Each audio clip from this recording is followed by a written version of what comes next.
wabarakatuh. Gimana kabarnya? Baik. Semuanya sehat ya? Sehat. Alhamdulillah. Hari ini ada yang tidak masuk? Ada. Siapa? Kenapa nggak masuk? Nah, ini ada beberapa nggak masuk? Dari baru sekali dari ini atau sudah 2 hari? Baru hari ini. Baik anak-anak, kita lanjutkan. Pada pertemuan kali ini pasien akan memberikan topik bimbingan atau layanan. Judulnya itu jaga konsistensi. Oke, nama.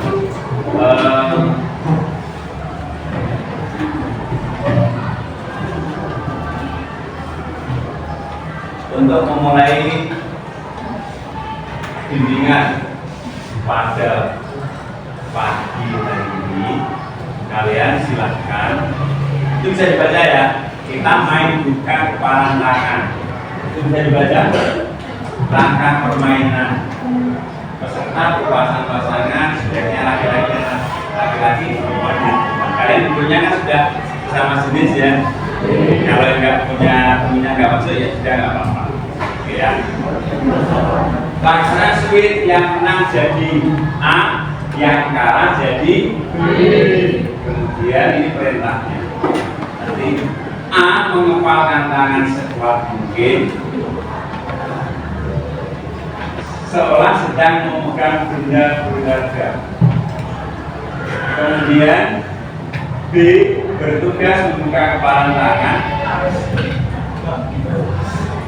Beda caranya, mau misalkan di video jangan dicakar ya. Pokoknya bagaimana? Paham? Oke, coba. Berarti kalian berdua switch, yang menang jadi A, yang kalah menjadi B. Tugasnya adalah yang A mengepalkan tangan sekuat mungkin, yang B berusaha membuka. Gimana caranya? Saya kasih waktu nanti sekian detik lah. Berapa detik nanti? 30 detik.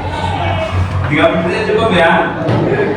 Silakan kalian berada di depan switch.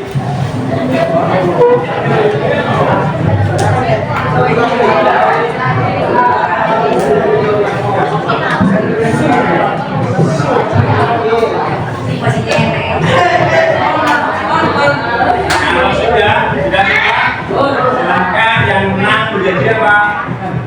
Yang menang A mengepalkan tangan, yang kalah B mencoba membuka genggaman tangan dengan tenaga. Silakan dimulai dari sekarang.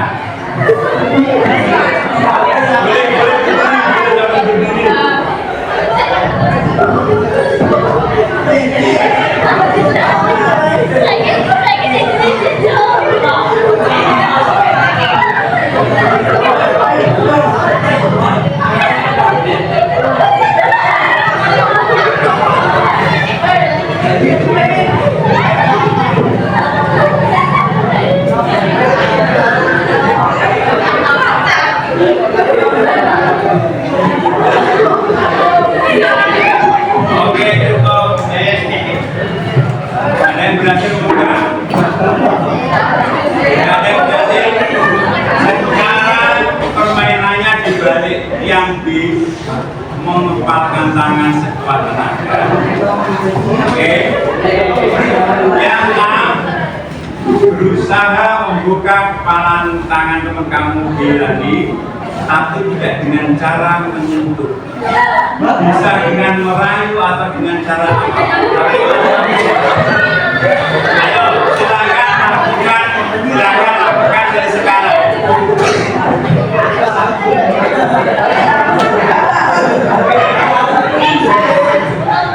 Saya hitung 40 detik.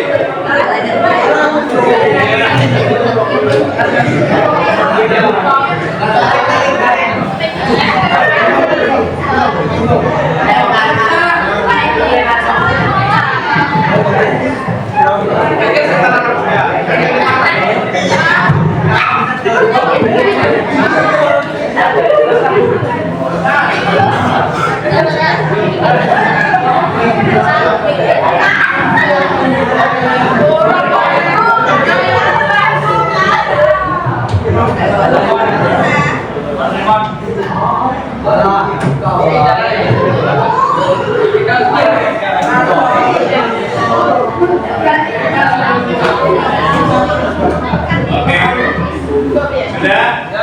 Oke, sekarang wajah semua ke depan.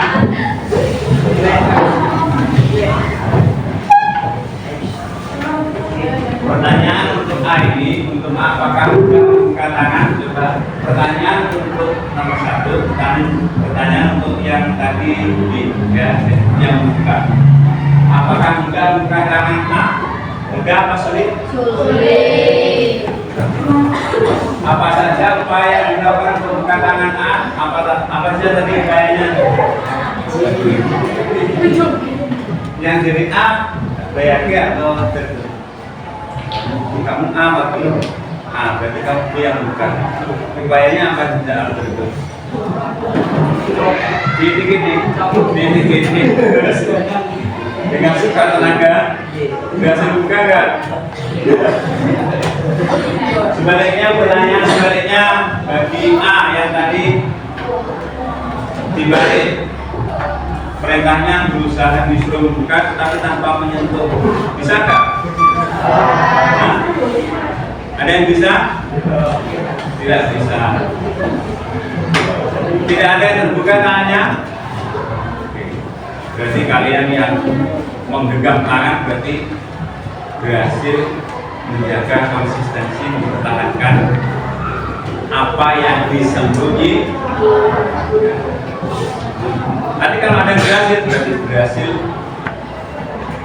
membuka apa yang disembunyikan. Ini permainan sama sebagai pembuka. Sekarang kita lanjutkan.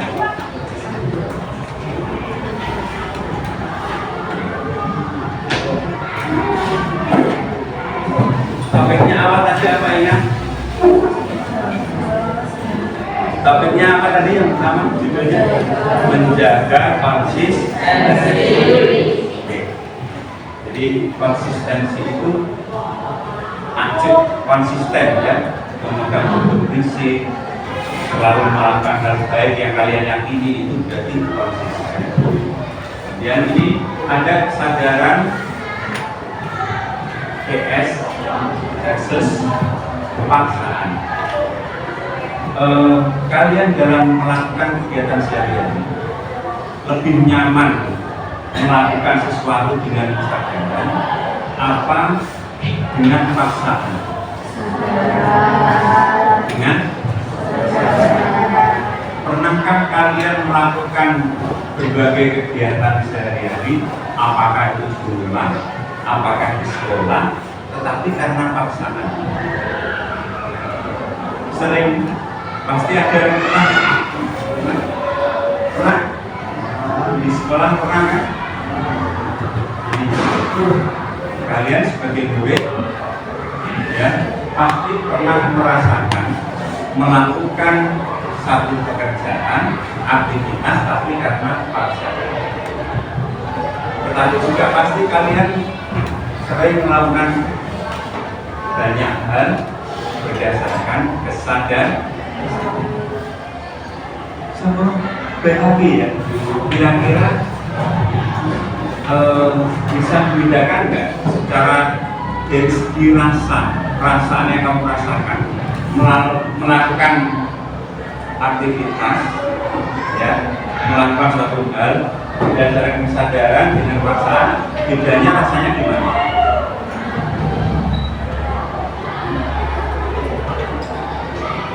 Gimana? Itu rasanya yang dipaksa. Kalau dipaksa, kalau melakukan aktivitas tapi karena paksaan, rasanya gimana? Rasa semangat. Tapi kalau kalian melakukan aktivitas sesuai dengan kesadaran, rasanya lebih ringan dan tidak beban.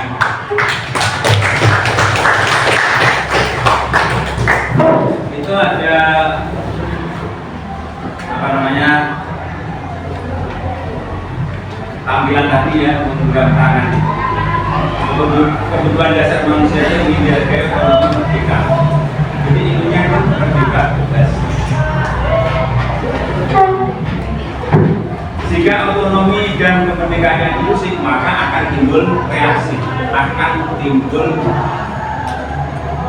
sikap melawan, gitu kan ya?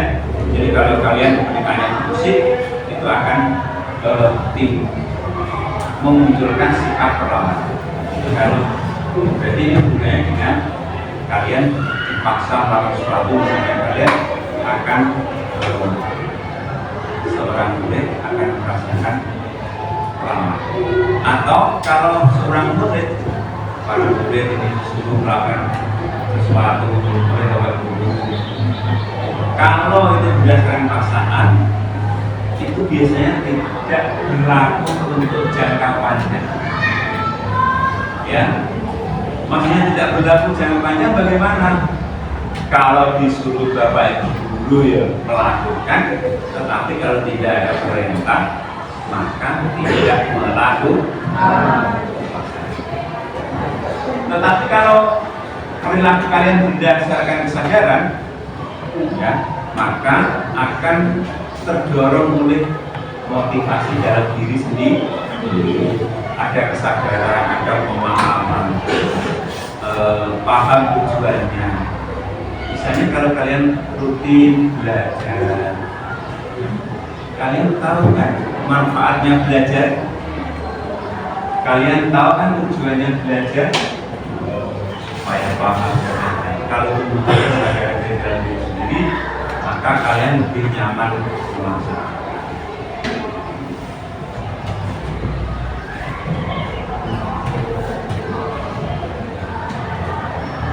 Ya, kesadaran versus paksaan.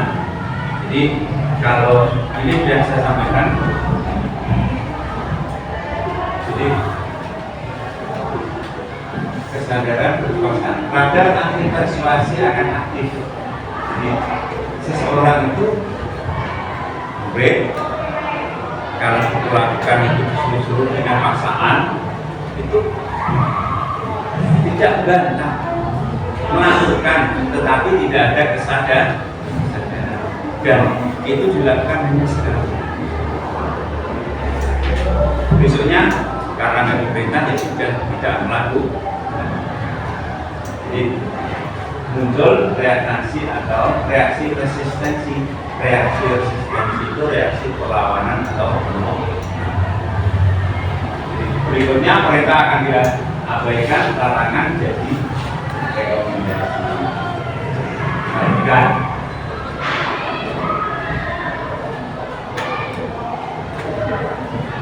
Ini sebenarnya ada video ya, cuma kalian saya ceritakan aja. Jadi ada perilaku. Ini suatu contoh bahwa paksaan itu secara kejiwaan atau secara psikologis itu jadi tidak nyaman. Ini sebenarnya ada video. Jadi tapi saya ceritakan aja ya. Jadi suatu saat itu di Taiwan itu di kamarnya itu dia sudah megang sajadah, habis dulu dia itu mau melaksanakan ibadah sholat. Kemudian ibunya itu di luar kamar berteriak, "Bintang, nggak sholat." Jadi dia yang sebetulnya sudah persiapan mau sholat, tapi begitu ibunya teriak menyuruh Bintang untuk melakukan sholat, akhirnya Bintang ini sajadahnya ditaruh, dia tidak jadi melakukan sholat. Paham cerita ini? Pernahkah kalian merasakan seperti itu? Kalian itu saat melakukan hal baik apa tiba-tiba bapak atau ibu kamu menyuruh melakukan hal yang sebetulnya sudah kamu lakukan. Ternyata malah kurek. Bahasa Jawanya kurek. Males. Pernah? Pernah? Kalau pernah bisa memberi contoh aktivitas apa itu? Baik, pernah? Jadi itu sampai sinau. Tiba-tiba Ibu sambil lihat TV teriak-teriak, "Beng, kasih tahu." Akhirnya malah jadi nggak belajar misalnya. Pernah seperti itu? Pernah. Itu kalau perilaku apa namanya aktivitas diperintah dengan paksa. Makanya Bapak Ibu guru kadang-kadang kalau memerintah siswa atau murid itu minta tolong bantu. Misalnya Bapak Ibu guru di depan ada kotoran, ada sampah, Bapak Ibu guru dan kalian sudah tolong Ibu bantu. Atau mungkin Bapak guru mau sampah, tolong Mas bantu membeli sampah. Sebenarnya itu memberikan keteladanan supaya kalian muncul kesadaran. Jadi perintahnya tidak dengan paksaan. Karena kalau paksaan itu sekali melakukan tidak akan memberi. Kita lanjutkan.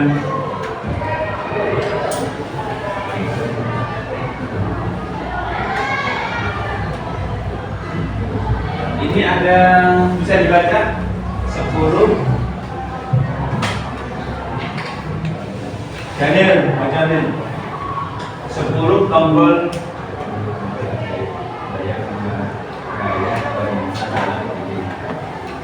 daya perintah dalam diri.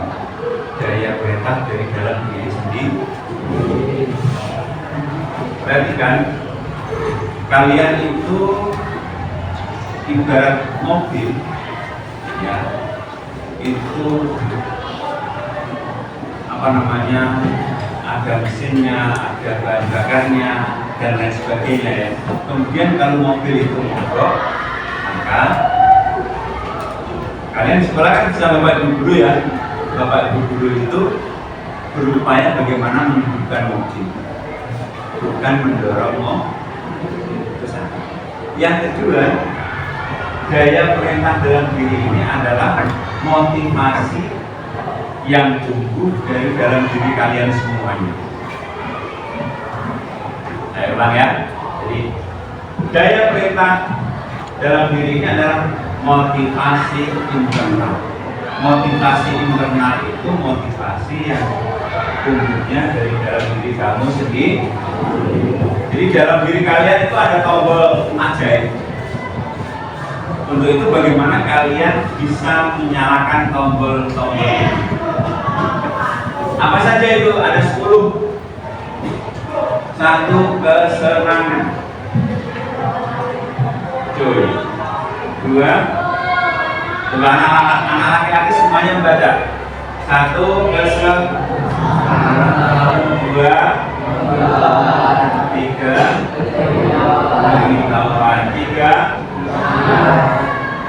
5, 6, berikutnya 7, 8, 9, berikutnya terakhir. Jadi kalian itu sebagai siswa, sebagai seseorang itu pasti punya keinginan untuk meraih prestasi, iya enggak? Kalian sebagai makhluk sosial ingin bergaul, iya enggak? Oke. Jadi, kalian sebagai manusia itu, sebagai murid pasti punya ingin meningkatkan prestasinya, ingin bisa melakukan banyak hal, punya cita-cita dan lain sebagainya. Untuk itu, supaya kalian nyaman, maka kalian harus bisa menghidupkan tombol-tombol yang ada dalam diri kalian. Bahasa lainnya adalah bagaimana kalian bisa memotivasi diri sendiri.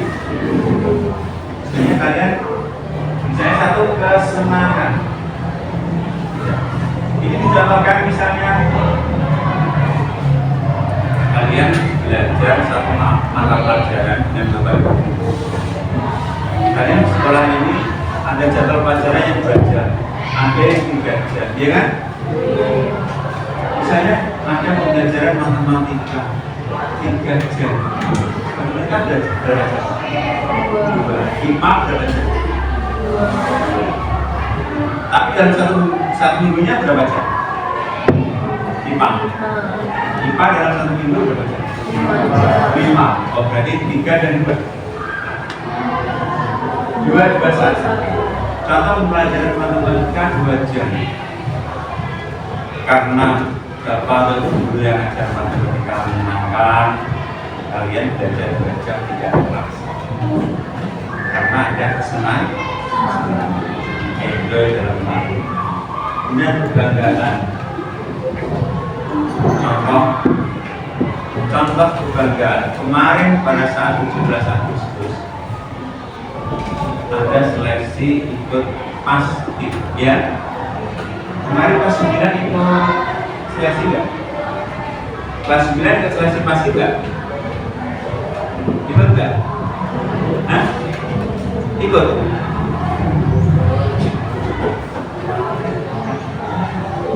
Kelas 9, kalau 9 ada nggak? Ada, siapa? Ikut ya. Contoh yang ikut pasti itu termasuk bangga, sehingga melaksanakan setiap hari latihan tetap semangat karena menjadi. Kemudian berikutnya keingintahuan, yang suka membaca buku cerita berjilid-jilid. Jilid 1 selesai, nyambung jilid 2, jilid 2 selesai, jilid 3 dan seterusnya. Karena penasaran, ingin tahu akhir dari pengetahuan. Minat jadi kalian misalnya fokus ikut ekstra bidang musik karena ada nih. Kemudian ada tujuan.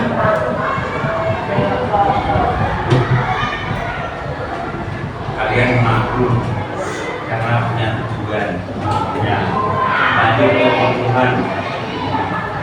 Kalau kebutuhan, hubungannya adalah bagaimana kalian bisa memprioritaskan mana kebutuhan yang penting dan mana yang tidak penting. Kalau kalian dikasih uang saku tidak dihabiskan, kemudian membantu kebutuhan sekolah, mana yang penting beli buku, seragam yang sudah semakin dan sabunnya. Manfaat,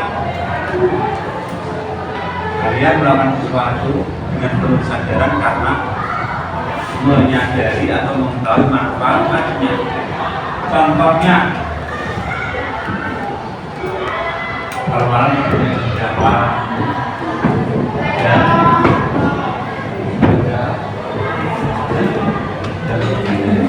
berarti jam 9 itu termasuk 7 kebiasaan anak Indonesia.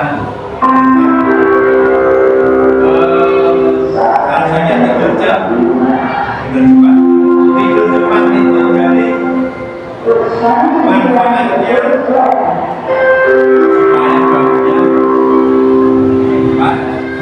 kembali dulu. Lanjut, keyakinan. Kalau keyakinan, tantangan dulu ya. Tantangan kalau kalian melakukan sesuatu kemudian gagal, mencoba lagi, karena menyukai tantangan ingin menakutkan, ingin bisa. Karena yang bisa maka gagal sekali lanjut. Keyakinan tentang agama, makna, kalau makna menjadi atas yang kalian lakukan, kalian tahu makna. Kita lanjutkan. Oke, lanjut. Pembiasaan berbasis kesadaran. Kita lanjut. Bagaimana kebiasaan terbentuk? Ini ada situs ya.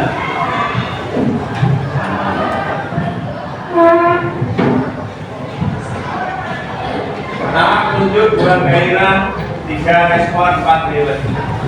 Saya mau tanya kalian semuanya, kalian suka main HP? Suka main HP ya? Kalau HP berdiri, kalian segera ingin mengambil atau membiarkan seringnya? Ingin segera mengambil. Contoh petunjuk itu misalnya, kalau petunjuk itu misalnya HP berdering, kalian punya gairah untuk ingin tahu. Kemudian respon, kalian segera mengambil membaca.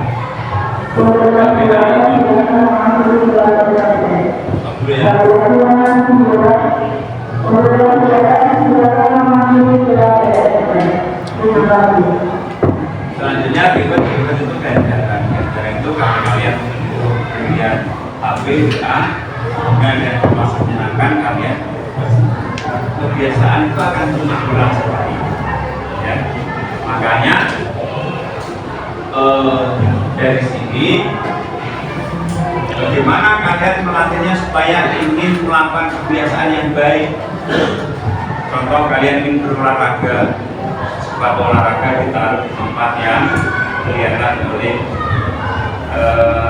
yang bisa terakses mudah, sehingga terpacu untuk melakukan kegiatan olahraga. Misalnya kalau guru agama mengajarkan kalian dalam satu hari misalnya bagaimana dihimbau atau dianjurkan untuk membaca Al-Quran, maka bagaimana kalian misalnya menaruh Al-Quran itu bisa di tempat yang terlihat sehingga kita Al-Quran ingin membaca. Demikian juga untuk meninggalkan hal yang buruk juga begitu. Kalian pasti punya kebiasaan yang secara sadar itu kebiasaan buruk. Ya, contoh Anda dari sekian kalian yang main HP larut-larut, itu buruk apa baik? Buruk kan? Dari sekian dari kalian ini, dari sekian banyak ini, pasti ada yang punya kebiasaan. Nah, bagaimana untuk melatihnya? Untuk melatihnya dibalik, kalau tadi pengen olahraga, sepedanya dipasang di tempat yang mudah dijangkau, sepatu ketok. Tapi kalau ingin meninggalkan kebiasaan yang buruk, kalau kalian sering tidur larut karena main HP, maka HP-nya malam batasi waktu jam 10 maksimal ke kemalaman itu HP dimatikan, taruh di tempat yang jauh dari kita. Caranya seperti itu. Kita lanjutkan.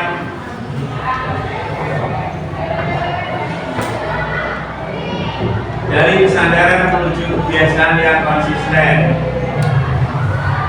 Perhatikan, kalau kalian ingin memulai suatu pekerjaan yang baik, maka merubahnya jangan langsung drastis, tetapi sedikit demi sedikit. Karena apa? Karena di otak kita itu, ya, di otak kita itu ada namanya reptilian brain. Jadi kalau tugasnya itu memberi rangsangan pada otak kita, respon kita dari kebiasaan yang nyaman. Ya, jadi di otak kita itu, oke, saya kunis, saya rujukan, ada ini digambarkan ya. Jadi otak kita itu ada reptilian brain, itu diibaratkan di otak kita itu ada dinosaurus. Jadi kalau kalian ingin melakukan sesuatu yang baik, tetapi kalau kalian melakukan secara drastis, maka reptilian brain ini dia akan memberitahu otak kita, terus orang dilakukan itu, karena itu kita menjadi tidaknya. Contoh ini, kalian misalnya saya pengen lari sehari 10 kilo, ya, bisa dilihat ya. Pertama semangat, kedua ketiga habis energinya. Jadi dinosaurusnya ini, reptilian brain ini akan membisikkan, enak banget kamu nggak usah dilakukan, ya, karena kamu ingin melakukan sesuatu yang baik, tapi langsung gas. Harusnya gimana? Harusnya dibalik. kalau kalian ingin melakukan sesuatu yang baik, ya, perhatikan ya, maka cara melatihnya adalah sedikit-sedikit. Kalau tadi 10 kilo, kali ini berapa? Nih, 1 kilo dengan 10 kilo kan jauh kan? Ya kan? Ya. Jadi kalau kalian ingin berolahraga, saya ingin olahraga sehari. Kalau 1 kilo kadun, dia terjauh 500 meter. Saya mau olahraga tiap hari 500 meter. Maka kalian bisa lihat perusahaannya apa aja, bisa dilihat perusahaannya ya. Nah, ini nanti kalian akan konsisten.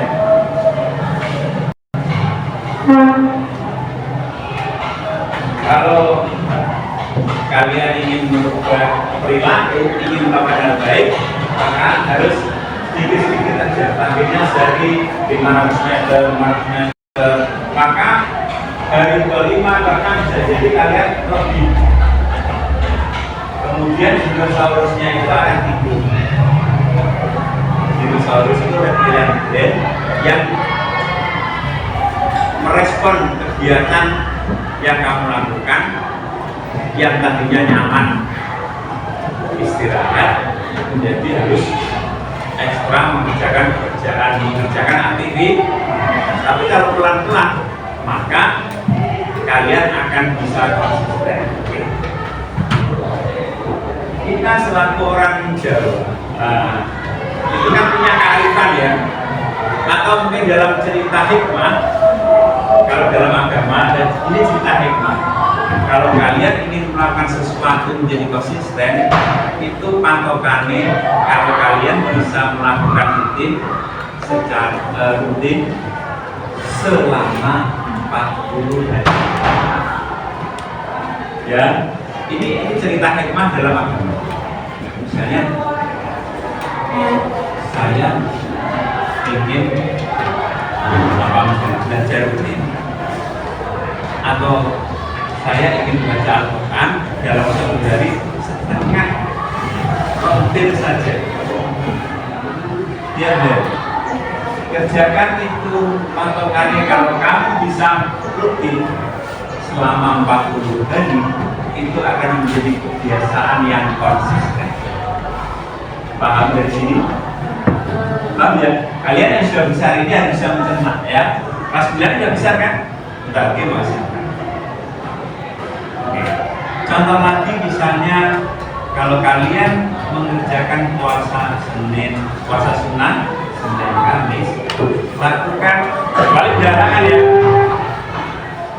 Lakukan sampai 7 Senin, 7 Kamis, maka itu akan menjadi kebiasaan. Paham? Jadi kalau mulanya kalau orang Jawa kadang-kadang ada poso 40 kilo gitu ya. Dia itu untuk menampung konsistensi. Oke.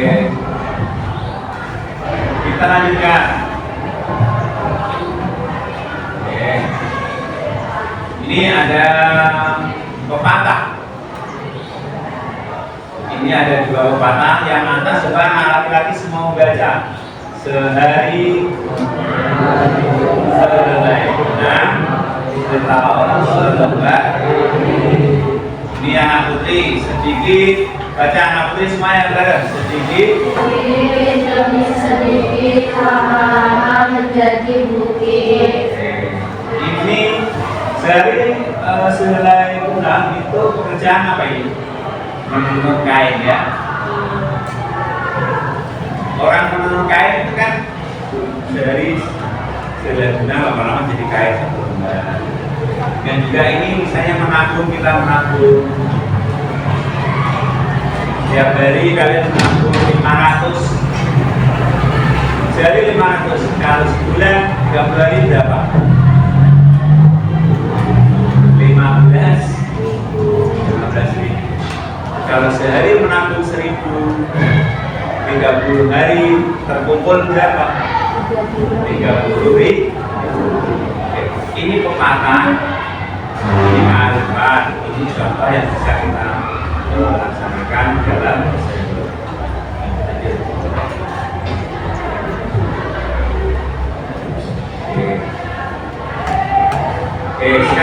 Coba ini ada pertanyaan. Bisa dibaca? Riwayat kebiasaan tidur. Itu garis miring hari ke belakang, maksudnya itu 2 atau 3 hari ke belakang. 3 hari ke belakang berarti kemarin dan kemarin lusa.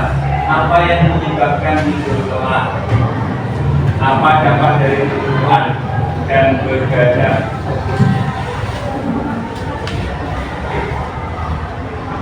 Itu pernah tidur telat? Penyebabnya apa? Hah? Main game. Kalau tidurnya telat, dampaknya kayak gimana? Dampak tidur telat? Mata pandai. Oh iya, mata pandai. Dan badan terasa agak riang gitu ya. Terus ini mengubah kebiasaannya enggak? Caranya bagaimana? Main game. Itu bisa dilakukan secara konsisten kalau tumbuh dari kesadaran diri sendiri. Anak putri, ada yang suka pernah tidur telat? Siapa namanya cerita? Pernah ya? Ngapain? Main TikTok. Scroll TikTok itu biasanya ya. Jam berapa sampai jam berapa? Udah jam 11. Pagi bangun biasa saja apa ya? Rasain ya, biasa aja. Biasa.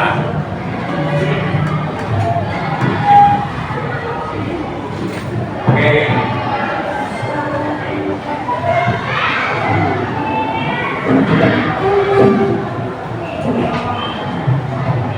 Oke, terima kasih anak-anak.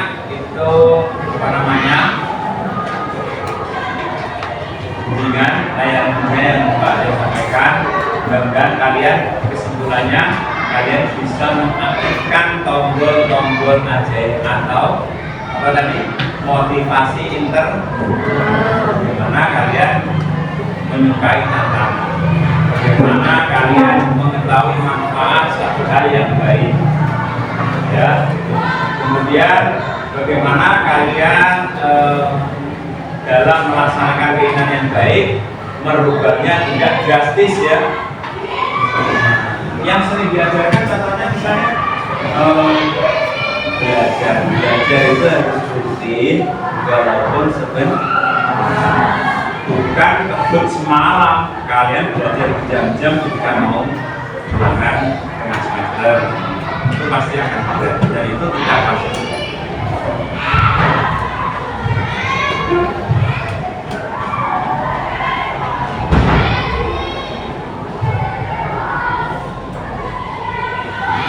Kemudian satu lagi ini pertanyaan.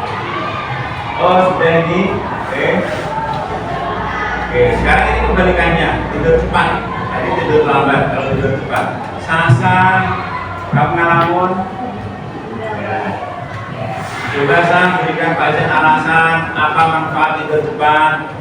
Tidur cepat biasanya tidak kesiangan buat berangkat sekolah atau sholat subuh. Terus badan ketika pagi itu lebih fit daripada tidur lebih lambat. Oke. Sebagai penutup tepuk tangan. Oke. Bisa dipraktekkan dalam keseharian ya. Oke, terima kasih teman pada siang hari ini. Kita tutup bersama dengan baca hamdalah ya. Alhamdulillah. Terima kasih. Assalamualaikum.